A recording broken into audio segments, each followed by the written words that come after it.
Primary তৃতীয় ধাপের panel বা অপেক্ষমান তালিকা থেকে নিয়োগ সংক্রান্ত সকল গুরুত্বপূর্ণ তথ্য বা ইনফরমেশন নিয়ে আজকের এই ভিডিওতে আমরা আলোচনা করছি। আপনারা যারা প্রাইমারিতে চাকরি করতে ইচ্ছুক প্রার্থী রয়েছেন এবং যারা 2023 সালে প্রাথমিকে অ্যাপ্লাই করেছিলেন এবং যারা এখন পর্যন্ত প্যানেলে নিয়োগ পাননি বা আদৌ প্যানেলে নিয়োগ প্রদান করা হবে কিনা, এই ফলাফল কবে প্রকাশিত হতে পারে, এ বিষয়ে আজকের এই ভিডিওতে আমরা A to Z ইনফরমেশন আপনাদের মাঝে উপস্থাপন করার চেষ্টা করছি। ভিডিওটি চাকরি প্রত্যাশী যারা আছেন তাদের জন্য ভেরি ইম্পর্টেন্ট। আমরা দেখতে পাচ্ছি আজকেও কিন্তু প্রাথমিক শিক্ষা অধিদপ্তরের সামনে তৃতীয় ধাপের প্যানেল প্রত্যাশী যারা রয়েছে, ফলাফল প্রত্যাশী, তারা লাগাতার অনশন কর্মসূচি মানববন্ধন করে যাচ্ছে।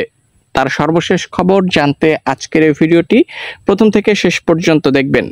সকলের কাছে একটি করে রিকোয়েস্ট করব, যারা চ্যানেলের নতুন দর্শক এখন পর্যন্ত আমাদের চ্যানেলটিকে সাবস্ক্রাইব করেননি, প্রথমেই চ্যানেলটিকে সাবস্ক্রাইব করে রাখুন। সহকারী শিক্ষক নিয়োগে ওয়েটিং লিস্ট অনুসৃত প্রাথমিক ও গণশিক্ষা মন্ত্রণালয় প্রাথমিক শিক্ষা অধিদপ্তর। চলুন দেখে নেওয়া যাক। প্রথমত প্রথম ধাপ আমরা জানি প্যানেল থেকে নিয়োগ করা হয়েছে এবং এখানে যে বিষয়টি রয়েছে যে সহকারী শিক্ষক পদে দ্বিতীয় ধাপের অপেক্ষমান বা প্যানেল থেকে শিক্ষক প্রদান করা হয়েছে। তৃতীয় ধাপের প্যানেলের বিষয়ে আমরা আজকের এই ভিডিওতে আলোচনা করব বিস্তারিত A to Z ইনফরমেশন নিয়ে। দেখতে পাচ্ছেন তৃতীয় ধাপে কি প্যানেল হবে এ বিষয়ে এখানে বিস্তারিত কি আপডেট রয়েছে, চলুন বিস্তারিত ইনফরমেশন আপনাদেরকে দেখাবো।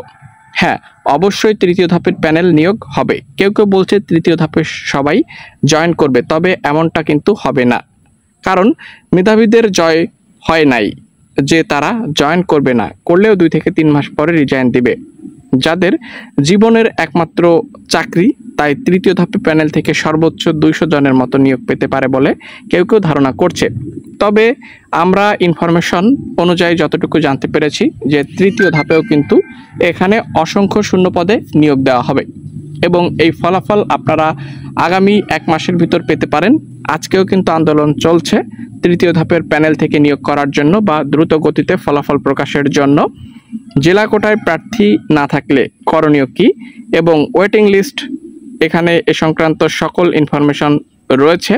শূন্য পদের বিপরীতে অপেক্ষমান তালিকা কোথায় দেখা যাবে বা পাওয়া যাবে, সকল A to Z ইনফরমেশন এখানে রয়েছে।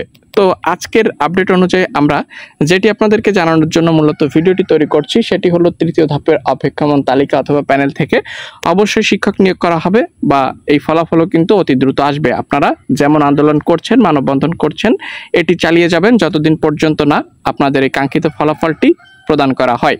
তো এই ছিল মূলত আপডেট। আমরা অল টাইম আপনাদের পাশে আছি। যে কোনো আপডেট পেতে চ্যানেলটিকে সাবস্ক্রাইব করুন। ধন্যবাদ।